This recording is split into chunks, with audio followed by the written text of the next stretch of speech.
Credits and deductions both lower your taxes, so people use the words like they mean the same thing. They don't. One of them is worth several times more per dollar than the other, and mixing them up costs real money. So here's exactly how each one works, which actually saves you more, and how to use both to pay the least. Let's break it down. Here's the whole thing in one sentence. A deduction lowers the income you get taxed on. A credit lowers the tax itself. That sounds small, but it changes everything about how much each one is worth. Let's take them one at a time. Start with a deduction.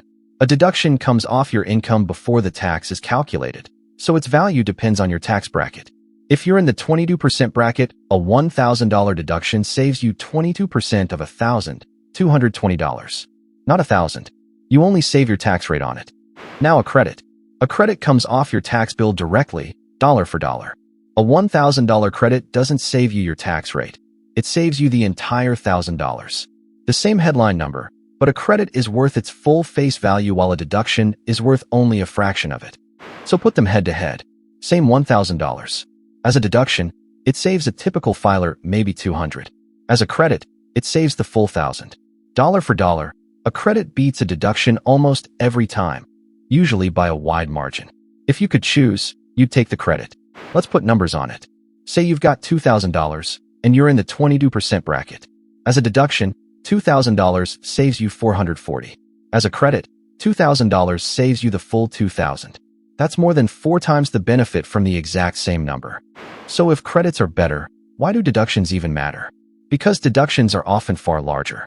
A homeowner's mortgage interest or a business owner's expenses can be tens of thousands of dollars, dwarfing most credits.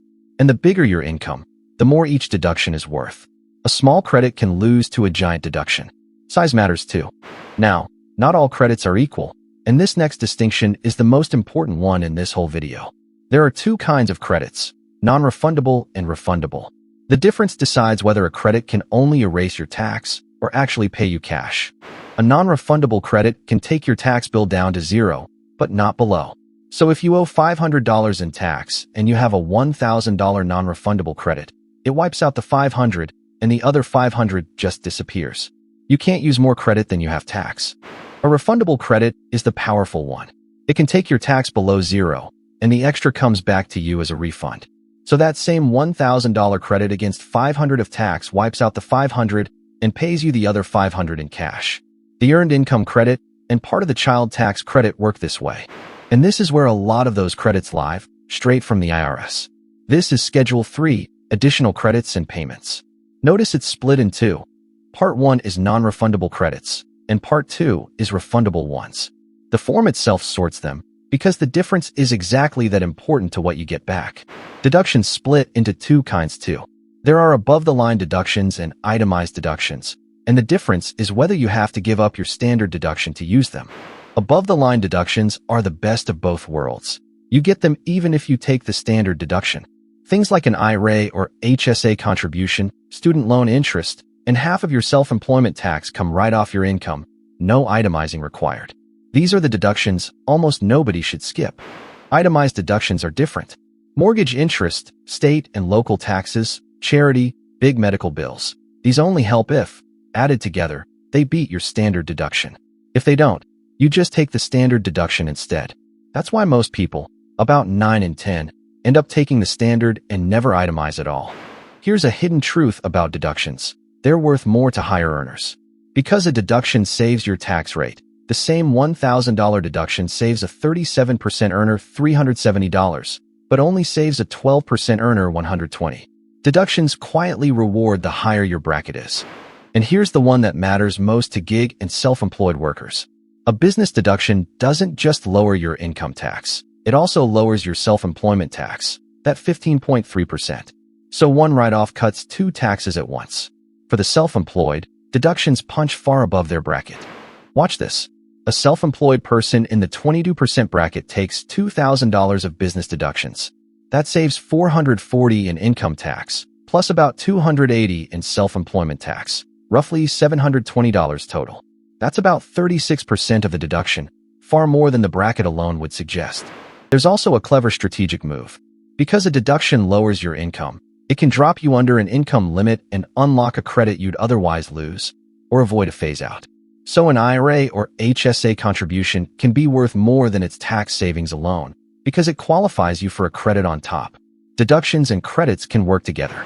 So what's the real answer to which saves more? Dollar for dollar, a credit always beats a deduction. But here's the thing, you almost never choose between the same item. Most credits and most deductions are completely separate things. So the winning move isn't to pick one. It's to claim every credit and every deduction you qualify for. So here's your system. Don't treat credits and deductions as the same thing. Take every above-the-line deduction, even if you use the standard deduction. Never skip a refundable credit. That's cash. And if you're self-employed, hunt down every business deduction because each one cuts 2 taxes at once. Quick recap. A deduction lowers your taxable income and is worth your tax rate. A credit lowers your tax dollar for dollar. So per dollar, credits win. Refundable credits can even pay you cash.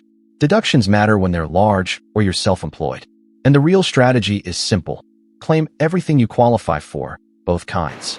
One quick note on who makes this.